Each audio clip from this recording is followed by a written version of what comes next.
Dear friends, I Dr. Shamsher Singh welcome you all to my SSB Pharma Learning YouTube channel. आज इस video में मैं आप लोगों के साथ ओपीएम के ऊपर बात करने जा रहा हूं, जिसको हम अफीम कहते हैं। ये जो ओपीएम है, इसकी आपकी बॉडी में क्या क्या इफेक्ट्स रहते हैं। अगर हम बात करें कि ये आपकी लिपिड प्रोफाइल को कैसे इफेक्ट करती है, आपके ब्लड प्रेशर को कैसे इफेक्ट करती है और आपके हार्ट को कैसे इफेक्ट करती है, इस वीडियो में चलो हम डिस्कस करते हैं। So before going to this video you must subscribe SSB pharma learning YouTube channel. तो अगर हम बात करें तो ओपीएम, जिसको हम एक अफीम कहते हैं, जो कि एक पॉपी प्लांट से मिलती है, जिसका साइंटिफिक नेम है पापावर सोमनीफेरन।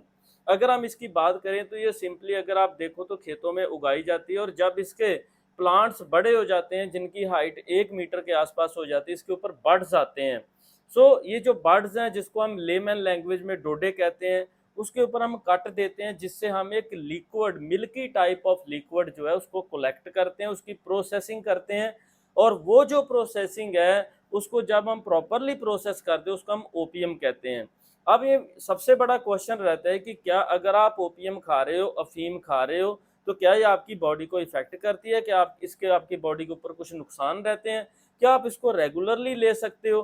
तो मैं आपको ये सिंपल सी चीजें बताने जा रहा हूँ कि जो एक साइंटिफिक लैंग्वेज में आप कैसे समझ सकते हो।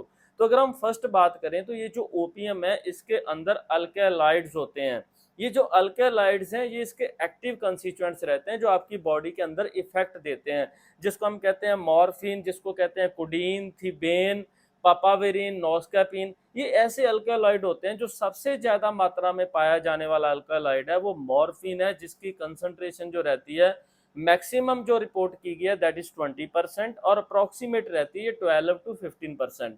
उसके बाद कोडीन रहती है, और इसके कुछ सिंथेटिक डेरिवेटिव रहते हैं, जिसको हम हीरोइन भी कहते हैं, जिसको हम चिट्टा भी कहते हैं। तो ये जो कुछ अल्कालाइड्स हैं, जो कि नेचुरली ओपीएम में पाए जाते हैं, इसके आपकी बॉडी के ऊपर पॉजिटिव इफेक्ट भी रहते हैं और सम नेगेटिव इफेक्ट भी रहते हैं। बिकॉज अगर आप ओपीएम को कंटिन्यूसली 10 to 15 डेज के लिए कंज्यूम करते हो, खाते हो, तो आपकी बॉडी के मसल और आपकी बॉडी की जो एक्टिविटी है, वो ओपीएम के ऊपर डिपेंडेंट हो जाती है। इसीलिए इसको हम एडिक्टिव भी कह देते हैं।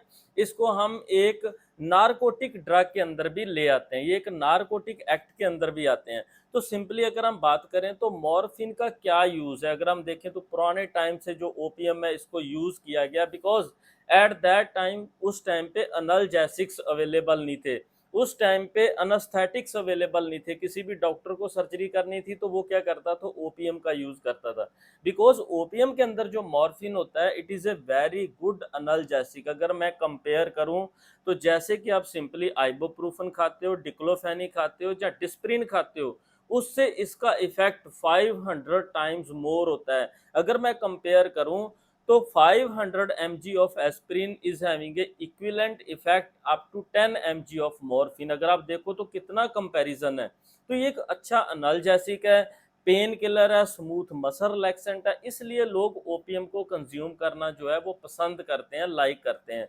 दूसरी अगर मैं बात करूं, इसके अंदर कोडीन होता है, नोस्कैपिन होता है, ये एंटीटसिव का काम करते हैं। एंटीटसिव क्या करते हैं, कफ सप्रेसेंट होते हैं। अगर किसी को खांसी आ रही हो तो वो अगर ओपीएम खा लेता है तो ये खांसी को सुप्रेस करती है।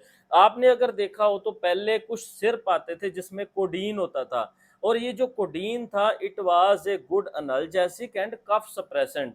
तो ये कफ सप्रेसेंट के लिए यूज किया जाता था। इसलिए अगर किसी को भी क्रोनिक कफ हो, बहुत ज्यादा खांसी आ रही हो, तो अगर वो थोड़ा सा ओपीएम का कंजम्पशन करता है, बच्चे को ये अवॉइड करना चाहिए। बिकॉज अगर आप एक्सेसिव मात्रा में दे देते हो तो ये टॉक्सिक हो सकता है। बट अडल्ट के केस में अगर इसको आप देखते हो तो it is a good for the cough, chronic cough के लिए बहुत अच्छा फॉर्मूला है। तीसरी अगर मैं बात करूं, इसके अंदर पापावेरिन होता है, जो कि स्मूथ मसल रिलैक्सेंट है।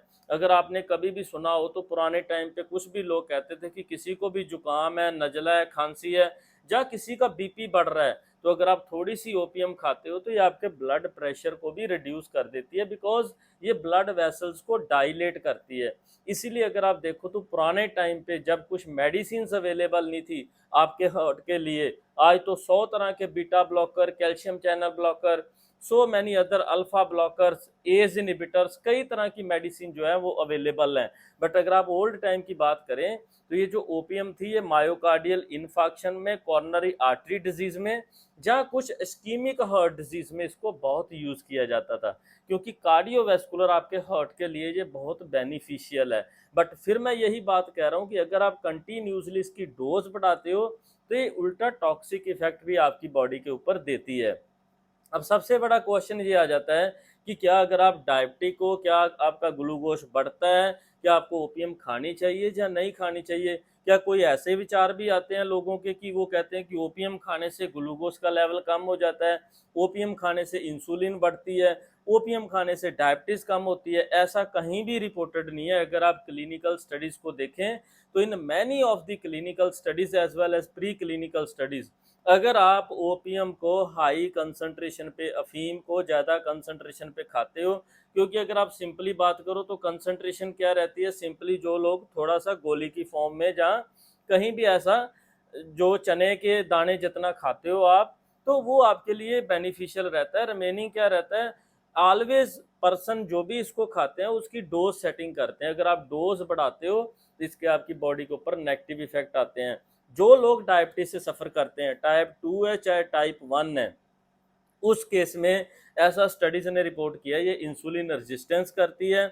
अगर डायबिटीज के साथ मोटापा है तो उसके केस में इंसुलिन रेजिस्टेंस होती है। अगर आप डायबिटीज की बात करो तो ये आपका ग्लूकोज उल्टा बढ़ाती है। ऐसा कुछ स्टडीज ने रिपोर्ट किया है। सो रिमेनिंग क्या है, अगर आपको डायबिटीज है, अगर साथ में कुछ पेन है बॉडी में, कार्डियोवैस्कुलर प्रॉब्लम है, आपको चेस्ट पेन है, तो उस केस में, एंजाइना के केस में, ये जो है ये एक सुपरफिशियल वरदान है। इसीलिए लोग कहते थे जिसको चेस्ट पेन है, एंजाइना की पेन है, अगर आप उसको डॉक्टर के पास लेके जाना चाहते हो तो थोड़ी सी ओपियम मिल जाए, उसको लिटिल बिट पानी के साथ आप खिला दो तो आराम से डॉक्टर के पास चला जाएगा और उसकी ट्रीटमेंट जो है वो पॉसिबल हो जाएगी। इसलिए अगर हम दूसरी बात करें ब्लड के ऊपर, लिपिड प्रोफाइल के ऊपर, आपका ट्राइग्लिसराइड बढ़ता है, कोलेस्ट्रॉल बढ़ता है, एलडीएल बढ़ता है, वीएलडीएल बढ़ता है, क्या आपको ओपीएम खानी चाहिए?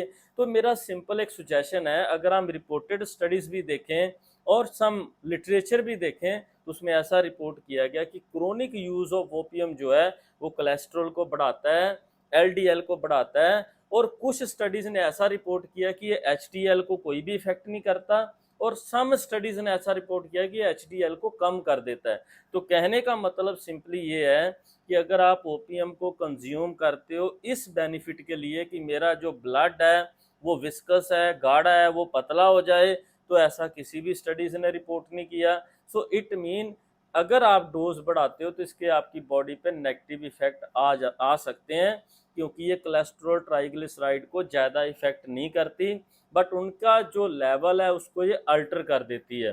तीसरी अगर मैं बात करूं आपके ब्लड प्रेशर के ऊपर और हार्ट के ऊपर, उसके लिए ऐसा कई स्टडीज ने रिपोर्ट किया कि ये वरदान है। अगर आपका बीपी बढ़ता है, इमीडिएट बढ़ा है, आपको हार्ट की प्रॉब्लम आ रही है, अगर आप थोड़ी सी ओपीएम लेते हो, छोटी सी फॉर्म में एक खा लेते हो पानी के साथ, लिटिल बिट वार्म वाटर के साथ, तो ये आपकी बॉडी के लिए वरदान है। उसको ये चेस्ट पेन को कम कर देती है, क्योंकि इसकी वैसोडाइलेटरी प्रॉपर्टी है। ये आपके ब्लड वेसल्स को डायलेट करती है और आपके बीपी को कम कर देती है। जिन लोगों को हाइपरटेंशन की प्रॉब्लम है, सिर फटता है, अगर वो कोई मेडिसिन नहीं ले रहे और इमरजेंसी कंडीशन है, तो ओपीएम का कंजम्पशन अगर आप उस टाइम पे करते हो तो ये लाइफ सेविंग प्रोसेस है। Hope you like this type of video, share this type of video, subscribe SSB pharma learning YouTube channel. You are welcome, thank you very much.